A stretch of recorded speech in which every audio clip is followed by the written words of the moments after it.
Hi everybody, I am back with my first book review of 2026. This one was kind of fun to do. It hits very close to home.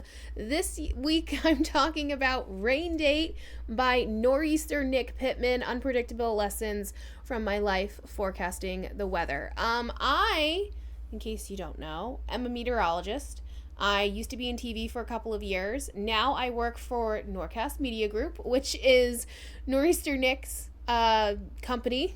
He is my boss. I talk to him almost every day. So he wrote a book about his background, and it's really interesting. The way that it's written and formatted is really fun. It's a bunch of different stories from growing up and starting his business and more recent years, as well as when he was very, very little. But the format is very interesting. So at the beginning of each chapter, let me see if I can find it real quick. At the beginning of each chapter is a weather journal entry, or at the beginning of each one is actually a quote from a forecast, either from himself or from another meteorologist. And at the end of every chapter is a weather journal entry where it gives the high and low temperatures, and it kind of just circles back on what's the lesson from the chapter. Nick is amazing. He's one of the best bosses I've ever had, probably the best boss I've ever had.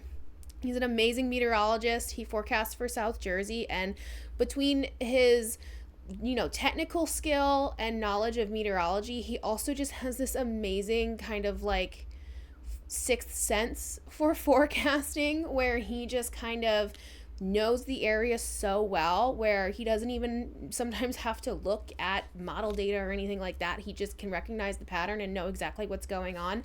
So he's an amazing meteorologist, a great boss, and he has such an interesting story. He's been local to the area his whole entire life. He grew up right outside of Atlantic City, then moved to Hamilton, now still lives in the area, forecast for South Jersey. His upbringing was a little all over the place and sporadic. He started out living with his parents, and then ended up living with his grandmother for most of his childhood. And then at some point, that wasn't an option anymore, and he had to move back in with his parents, and it was just not a great situation for him. There was a lot of issues and different sorts of abuse and things like that. And so at a very young age, he kind of had to take care of himself as well as take care of others at certain points of his life. So that's fun. I mean, I know Nick on a personal and a professional level, I would say fairly well, but I still learned more things about him and about his life through reading this book. I had way more detail and insight into what he's been through and why he is the way that he is, and he's great and I love it. If you are a weather weenie, if you're somebody who's just like into weather and into meteorology, you would enjoy this book. Or if you're somebody who's just into memoirs about kind of personal struggle and adversity and things like that, you would enjoy that book. All right, next up, I have a fun book that I'm going to be talking about. This one was on my TBR for a long time. My Sister, the Serial Killer. I'm excited to read this.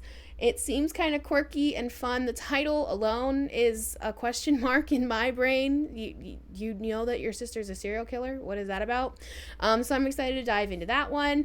Again, Nick's book just came out this January. It is brand spanking new. So if you're looking for something new that hasn't gotten too popular just yet, this is up your alley. Or if you have read My Sister, the Serial Killer, let me know your thoughts and feelings, and I'll see you guys next week.